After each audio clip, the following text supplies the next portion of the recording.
next phase of compilation process, that is intermediate code generator.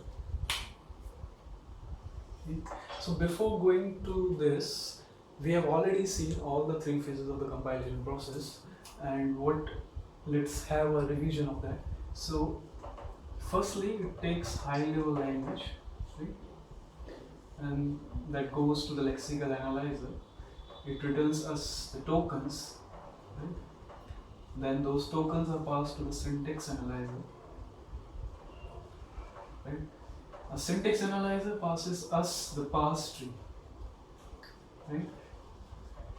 And though that parse tree is being passed to the semantic analyzer. Till here we have already been studied, and this semantic analyzer passes us the annotated parse tree.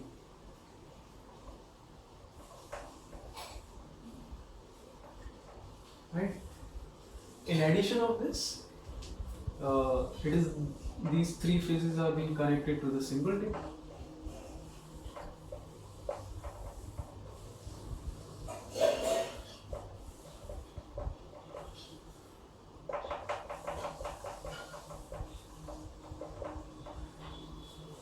And also to the error handler.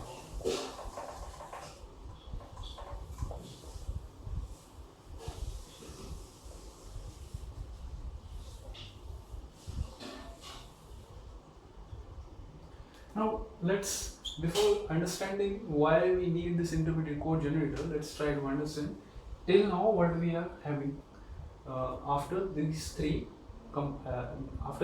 analysis process of the compilation, what we are having, right? So consider a simple example of a natural language, right? I'm writing an example of a natural language here. I am going to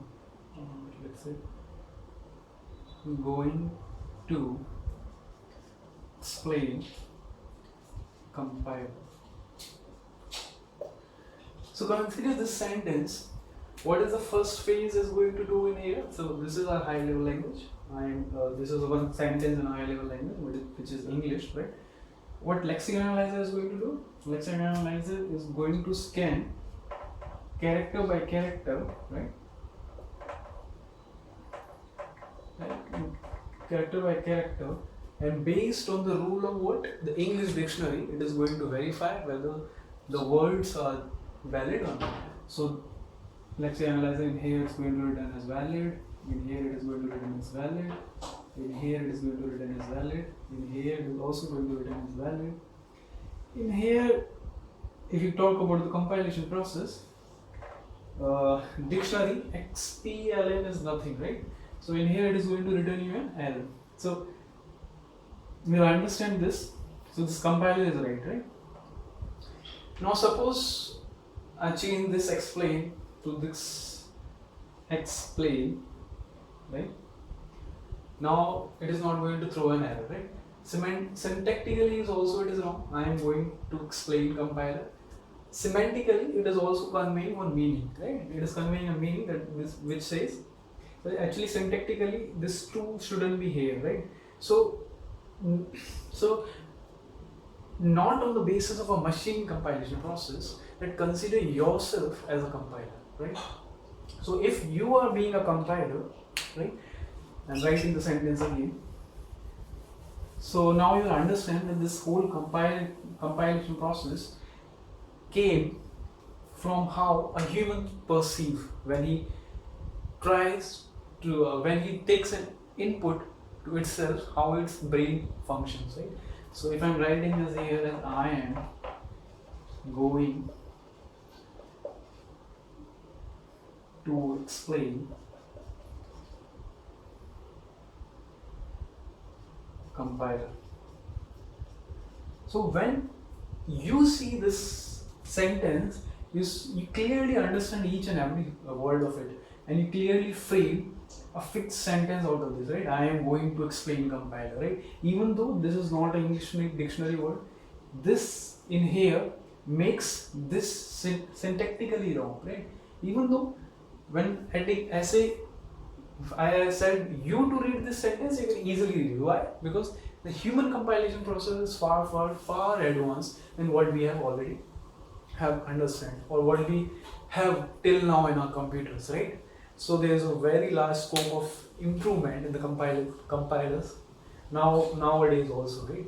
So this is to explain the process of compilation, checking the words first, then the syntax, and then the semantics of the compiler. It says I am going to explain you the compiler. That means what? Simply understanding that compilation process is going to be explained to you. Okay. Now till now what we are having, the first, this high level language is being converted to tokens, then to the parse tree, then to the annotated parse tree. After lexical analyzer we have tokens, after syntax analyzer we have a parse tree, after semantic analyzer we have annotated parse tree. These all three phases are what? These all three phases are actually the phases of verification. So once a code is written, these all three phases are verifying something, right? Verifying what? The code written is correct or not, right? So the first step of the compilation process is that only, right? We need to understand that the code written is correct, then only I can convert that to the machine level language, so that the machine can understand what kind of actions I need to perform, right? So till now, after passing through all these three phases, I am going to have, after semantic analyzer phase, I am going to have verified the sentence, that the sentence is correct and conveys a conveys a meaning, right? And that meaning I need to transfer to the machine level language so that machine can understand and process it accordingly, right? So why we need this intermediate code? After this sentence, let's suppose I am going to have some sentence, right? I am going to convert that sentence into intermediate code, right? Why? So conversion of high level language into intermediate code is done so that I can apply various kinds of optimization techniques, right?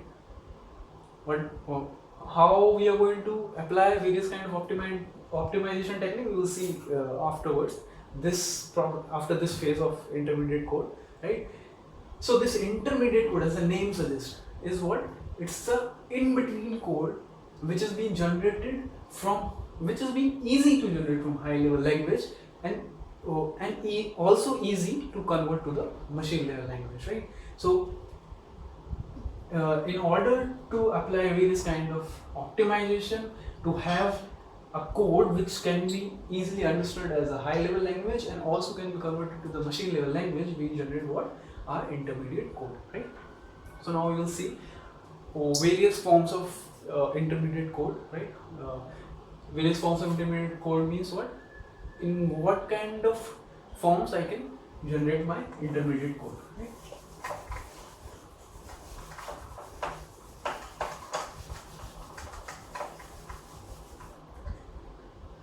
So this or intermediate code, or simply ICG.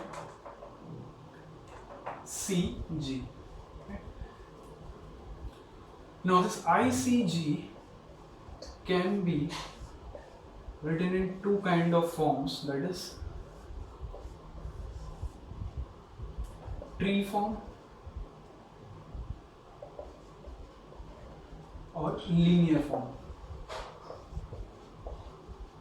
So tree forms are your syntax tree. Your intermediate code can be written in the form of syntax tree and can be written in the form of directed acyclic graph, simply known as DAG. In the linear form, your intermediate code can be written in the form of postfix and can be written in the form of 3-address code, right? Now these are the different kind of ways I can write my intermediate code, right? So before writing my intermediate code, I need to understand what kind of things are present in our high level language, right? What kind of statements are present in our high level language, simply, right? So there are different kinds of high level languages present. So there are different kind of high level languages that are present.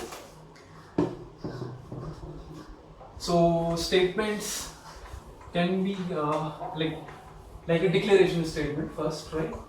A declaration statement, expression, right? Input output statement, or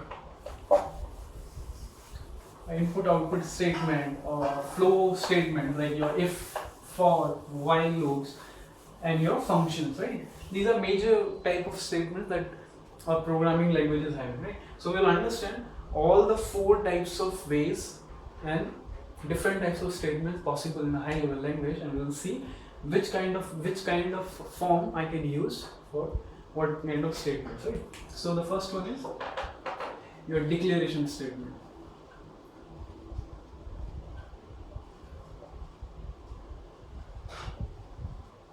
Second one is your input output or output statement, simply as scanf or printf, right? Third one is your expressions, your all the expressions like a equals to b, a equals to b into c, right? Or simply a equals to b, a greater than equals to b or not. Other kind of expressions are flow control, right? Statements are flow control. Flow controls are nothing but if statement, while statement, for statement, those kind of statements. And lastly, we can have procedures, right? Procedures are nothing but functions, right? These are the different kind of statements that are possible in a high level language, right? Now we have 4 kinds of things, right? What 4 kind of possible ways of writing intermediate code is? In your syntax tree, right? Your DAG, postfix, and simply your 3 address code. Okay. So your declaration statements, right? Declaration statements are what? Like declaring variables, right? Like int a comma b, float b comma c, character, something like that. So can I use a syntax tree for that? No. Can I use a DAG for that? No. Can I use a postfix for that? No. Can I use a 3 address for that? No. So none of these can be used for declaring or for writing intermediate code for declaration statement. Why? Because these int a comma b, this information is being, like if I need the information regarding this a, what kind of integer is this or what kind of integer is this, I can go and check into what? My symbol table, right?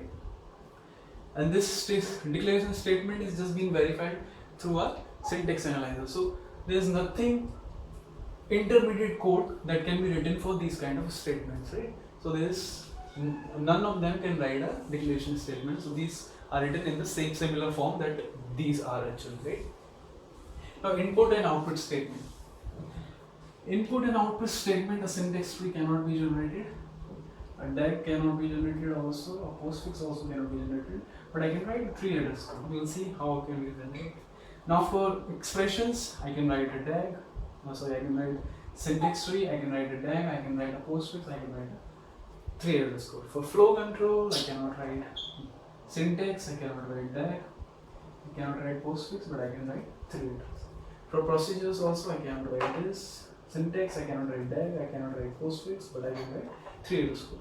So now as you can see, most of the things are possible for expressions only, right?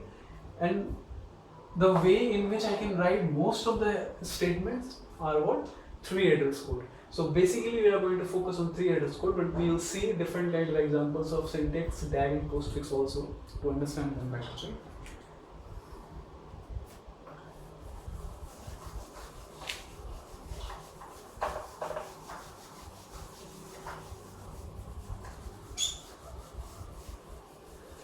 So syntax tree, as you already know, what is a syntax tree? We'll first try to understand syntax tree. Syntax tree is nothing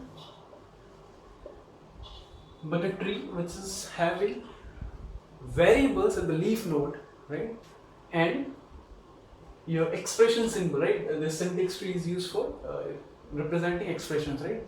So like the expression symbol, right? Expression symbol means what? Your operator, right? Your operator is going to occupy the node position, and all the other variables are going to occupy the leaf nodes. For let's take an example. Let's say x equals to minus a into b plus same expression I'm repeating, minus a into b, right?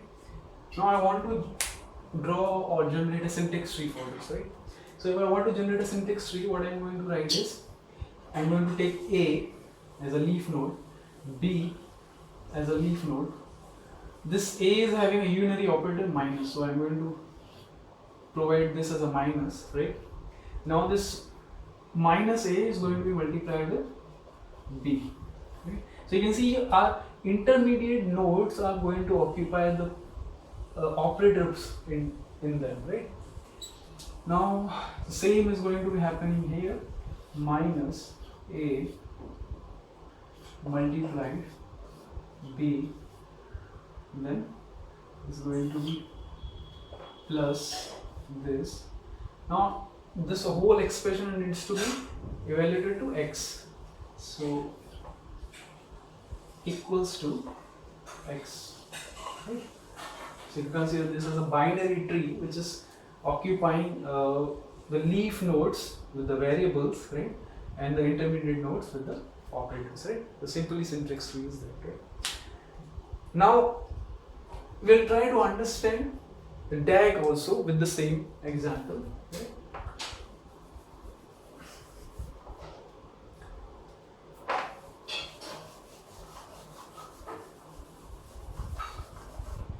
So directed acyclic graph is nothing but a syntax tree with common sub-expression elimination. So you can see in here, this expression is actually similar, right? Exactly the same expression, right? But still we are having the whole tree, a different tree in here for the same sub-expression, right? This is in general is what? Redundancy, right? So we can remove these kind of redundancies by using a DAG, right? So if I want to draw a DAG for this, what I'm going to do is simply a minus is multiplied by b, right? Now if I want to use two copies of the same expression, so what I'm going to do is addition, a single copy coming from here, a single copy coming from here. And as it says directed acyclic graph, you can have directions also in this, right? Now this whole expression is being added twice, and now this is going to be assigned to x, right? So this is what a DAG is, right?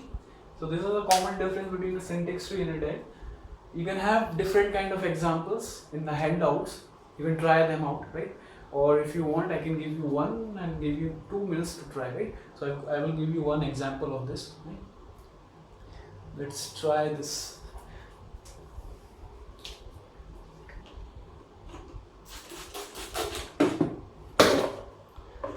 So you need to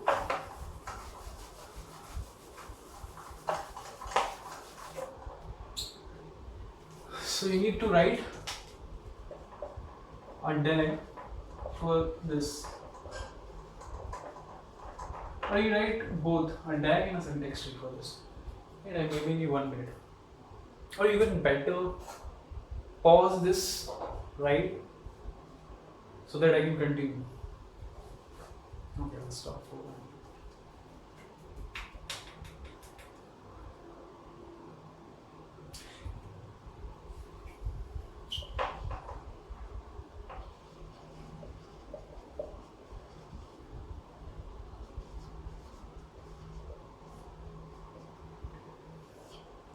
So you already know the difference between syntax tree and a DAG, right?